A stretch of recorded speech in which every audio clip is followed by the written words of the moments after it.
meeting minutes from the prior meeting of November 18th are available for review. I move to approve that. I'll second. Okay, all in favor? Aye. Public comments? No Aye. public comment. At this time, comments from the public may be made on items not listed on the agenda that are of public interest and within the subject matter jurisdiction of the district. Committee has a policy of limiting speakers to not more than 3 minutes. The committee cannot take action on items not listed on the agenda. Public input may be offered on an agenda item when it comes up for discussion and or action. Any additional public comments at this time? None. Deal report looks pretty None clean. today. Great. Move over to you, Eric. We'll just take all the financial reports in general. Yep. And vote on them once. So I just was noting page 8, just up about 100,000 in total income, primarily driven by the investments. Can you, explain? Sure. What page are you on, Eric? Page 8, Foundation, very happy. yeah, overall, income's about 100,000, a little over 100,000, and that's primarily due to the investment performance. And then expenses are under budget about 583,000, but that's primarily due to when we need things, as we talked about, the monthly budget and the drivers on that. It's just being under year to date for the mobile medical event costs and grant expenses, which are anticipated. So that's not something to be of concern, just noting it there. And let's see, next one I have, I'll make sure this is the same item, I'm sorry. Now, before we leave that page, the total expense for social services, if we look at doubling up for the remainder of the year, we're gonna be, low still within the budgeted amount. And we know conditions are what they are.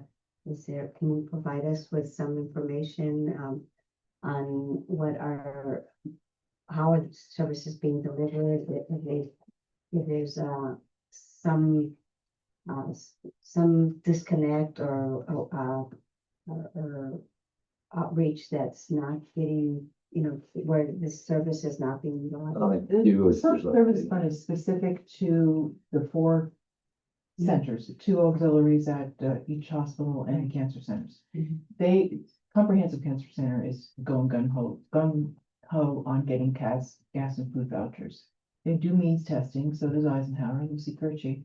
In fact, Eric and I just had a meeting with them, so they're gonna be bumping up their request as well, so. Okay. And actually, we even talked to them about, they regularly were giving out $25 gas cards and food vouchers. We told them, bump it up to 50. Okay. What are the screening criteria for that? They look at if you're eligible, if you're like underinsured or not insured or anything like that, because they get a lot of people that can't pay for their cancer costs. And so we also refer them to Desert Cancer Foundation and the Pendleton Foundation. And but they do a means test. I don't know what exactly. And everybody could use gas money at this point. I feel like other people are out there. And Oh, yeah. So, and these are people that, Lucy Kirchie went from also including gas vouchers as well as the Walmart vouchers, because they need like diapers or colostomy bags and things like that that you can get at Walmart that insurance doesn't pay for.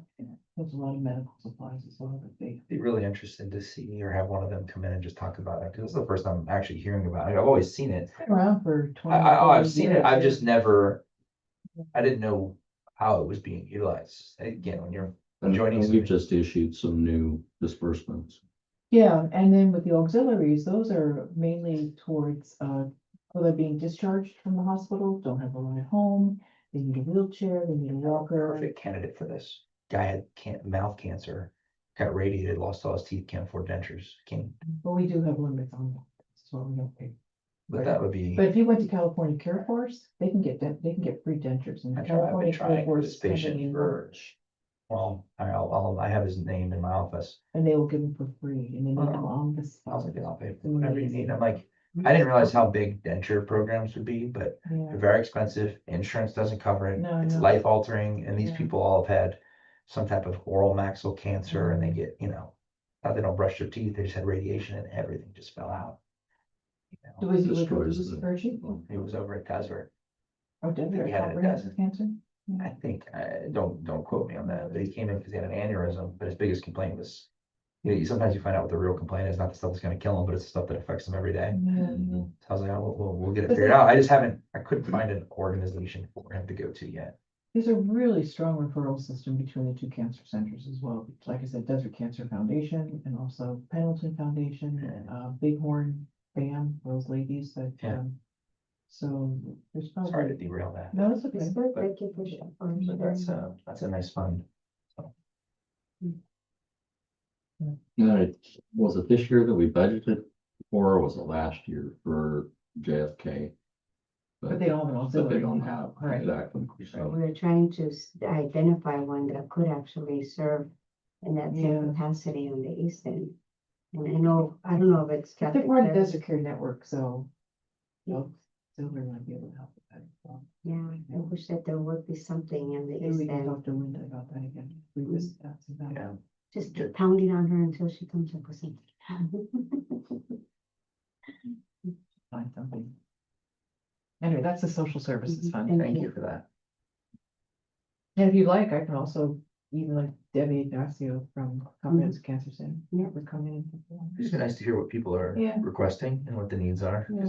Well, there's and I can tell you the American Surgeon thing, what they report is between gas vouchers and Just food like to see what vouchers they're- and referrals to, yeah. Those are like I'll those send you KPI that. metrics that are nice because they're kind of data that you don't get in a census. It's not data you get in, like Riverside County reporting is not gonna tell you what people are requesting and needing, but I think, we talked about it in our strategic planning about getting to the ground level on some of this data collection and like the data that Alejandro collects out in the field, huge. You can't get that anywhere else but what he's doing.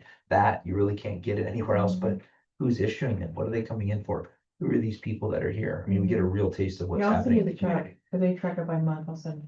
And just maybe that's a report we start to have them send us or whatever, and we just include it in our conversation about how we're allocating stuff. Because again, that data maybe should be broadcasted more, I like widely. the idea of bringing greater attention to it and for them to know that we are interested not- in it. And it's not somebody telling you that there's a need, it's the people actually in need telling you what they need, Mhm. which is Oh, there's a they- huge distinction between somebody who gets up and tells you what people need versus what people are actually requesting. Mhm. And if you can get the data of what they're actually requesting, that's huge. Yeah, it's a great program. Sergio's Okay, little side tangent, sorry. Nope.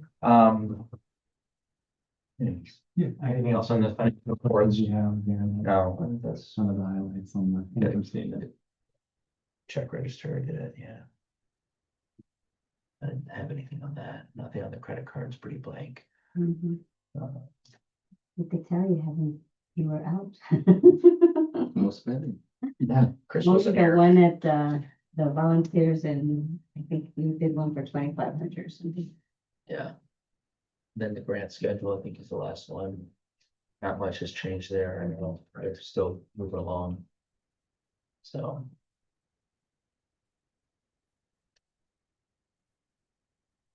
Good. I'll make a motion to approve. I will second your motion.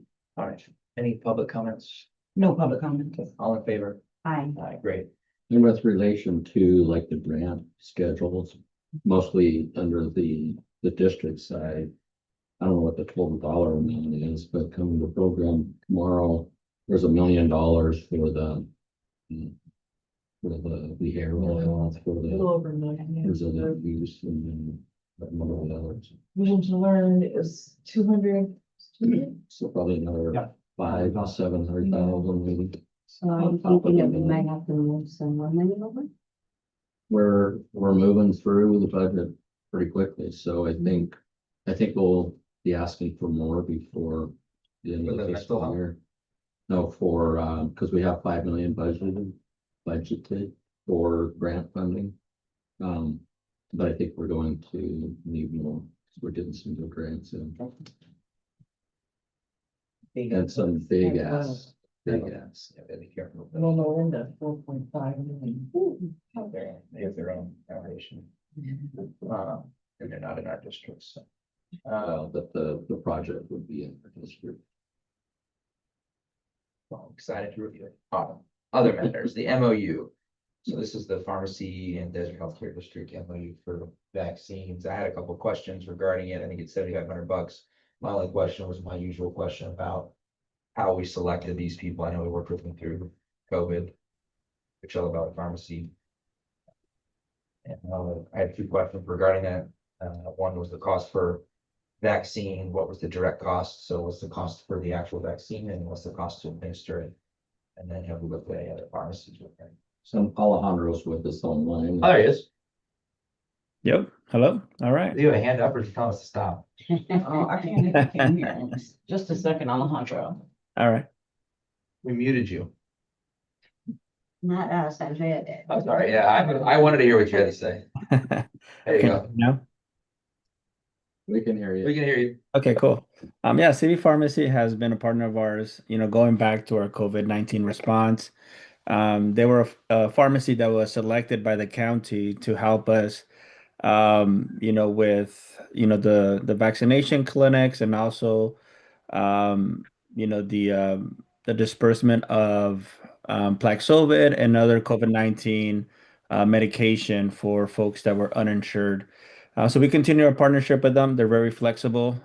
They're much easier to work with than your larger entities when we did, like Rite Aid and CVS. They're a small operation. There's two stores that they have, I believe one in Palm Desert and the other one in Rancho Mirage. But they do have a lot of volunteer pharmacists and other pharmacists that they pull from for our events, and we've been really successful with them. These last couple of months, we've done 21 events already, in just the initial flu season. So we're doing pretty good, but they're an entity that we have in partnership with for a while, and yeah, they do really good work. You know the cost per vaccine? First of all, which vaccines are they administering for us? The only ones that we are allowed for this time around, in previous years with the U.S. Aging Grant that we had, they were a primary partner. They were providing RSV, shingles, pneumonia, flu, and COVID-19 vaccine. But this year, since it's our funds, we are no longer covering the other vaccines. The only ones that we are covering would be flu and COVID vaccines. Really? Yeah. It's disappointing. Because the most effective ones are probably shingles and RSV and pneumonia. The pneumococcal vaccine are probably, if you look at effectiveness, I would probably say those three are probably the more effective out of. With our funds. What? With our funds. Well, I'm just saying, yeah, if you want to really have an impact, yeah, So we with can. that said though, can you tell us, Alejandro, whether those two that were discontinuing, whether they were being asked for or if there was a low request for them? Not so much. The ones that we get a lot of asked for would be flu and COVID, but we did provide a significant amount of shingles and RSV, especially for older adults and younger children. For the RSV, we would get some families coming through, but with the U.S. agent, it was a very targeted population, primarily seniors. But with this year that we're doing, it's pretty much open to anybody. We've had a couple instances. I believe the first round of billing, we had two shingles that were billed. So not many, and that's part of the communication that we did, since we wanted to limit just to flu and COVID because the other ones are quite expensive when they're come out of pocket. So we didn't want to have such a large budget for this vaccination, but for next year, for next season, we could definitely include that if that's the direction that we would want to go. I'm fully supportive of it. Peachy definitely has access to those vaccines, and we could, include those in the next flu season. We should have somebody from infectious disease, either at Desert or over at Eisenhower, talk about, probably just update the board on vaccine effectiveness. I'll tell you just a personal story. So, I like that we do this. My sister adopted a child in August, and she's had to go through the vaccines, and her insurance, and she has good insurance, she has a good job. She had to pay $1,300 to get her child vaccinated that she adopted. And I'm like, that's crazy to me. Even with insurance coverage. Yeah. Yeah. That's Yeah, crazy. it's quite expensive. And I mean, if you, depending on your insurance, and I'll tell you, the private insurers are probably worse than the public. I think with Medicaid, you're probably gonna get covered. I think, as I was reviewing this and I talked to Eric, I kind of talked his ear off probably about it, but, I think it's something that we should look into because I think, you know, a lot of families here that are vaccinating their children, and I don't see why we shouldn't, you know, talk about being a healthcare district, like some of these vaccines you give children are very impactful. And, you know, I think probably some of the working families that maybe not qualify for some of the government benefits like Medicaid that covers, I think, those vaccines, they kind of fall in the middle of being able to really afford it or not.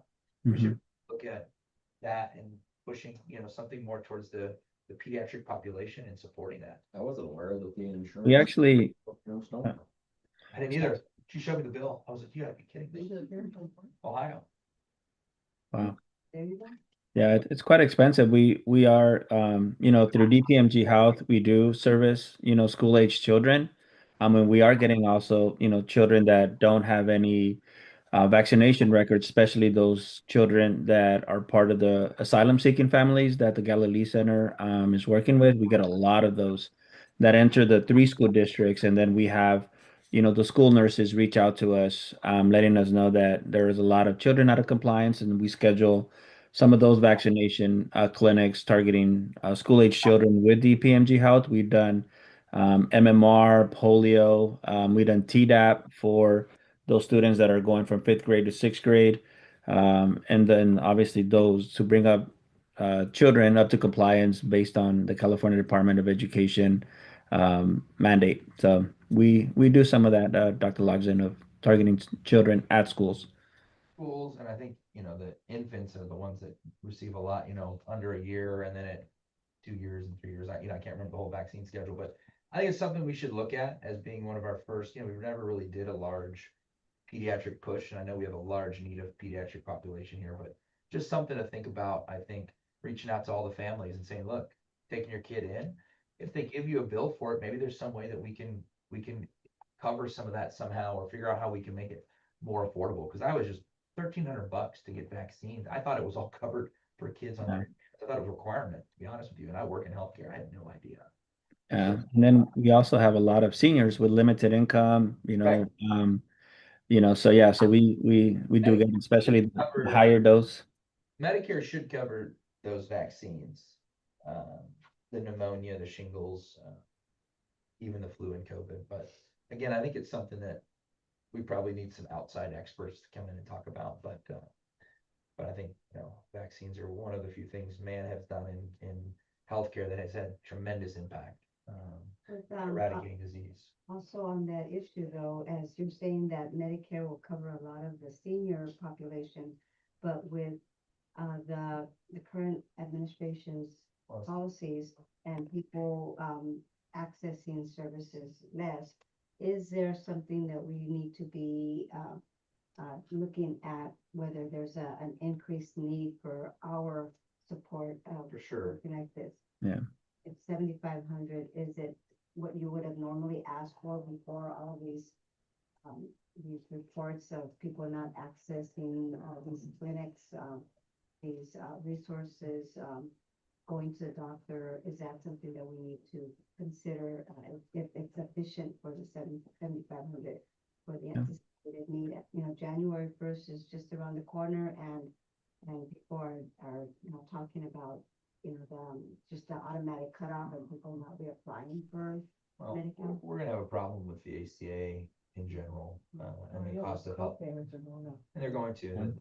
We don't talk about it now, but I And it think, may be something that we need to adjust this as we learn more. I think. Yeah.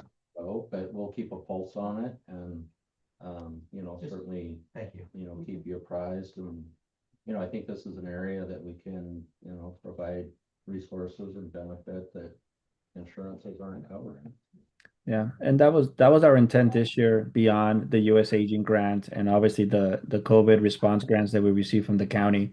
So this was the first year that actually we paid for the, you know, for CB Pharmacy and their staff time and also for the vaccine for uninsured folks. So we're just kind of gauging to see what the actual need is out in the community and definitely we'll take that into consideration because there is, you know, we could do more.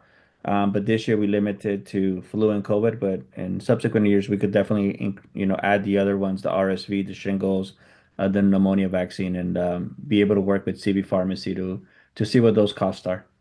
Yeah.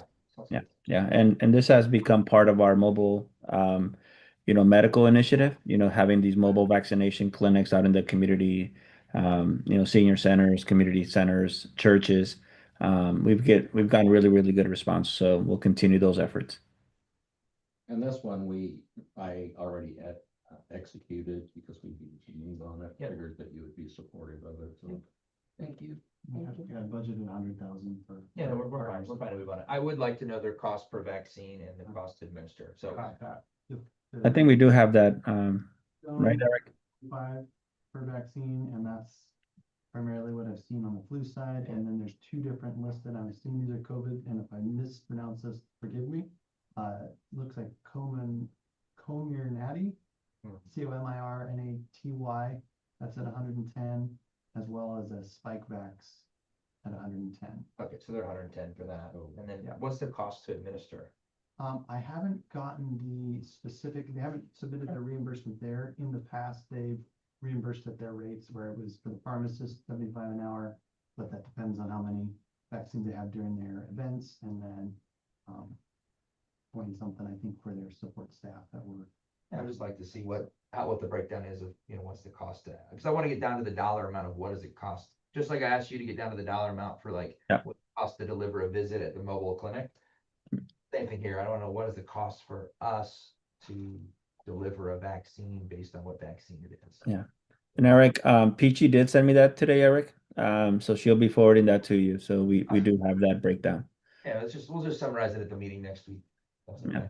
And then like the shingles, which we hadn't included in this, those look like 250 for the shingle vaccine, but we had excluded it from here because those were the terms of. For sure. Yeah, well, that's fine. And I think the reason I bring that up is I just want to see how this compares to administering healthcare in a large health setting, like a hospital. I want to see how we compare that, because I think we're going to find something similar to what you've done with the mobile health clinic, is that you can deliver care with meds pretty affordably. And when you bring it into a big health center, it may not look like that. So, But I do All like big looking- health centers have all the it's called piled on it's called administrative facilities. costs. So Yeah.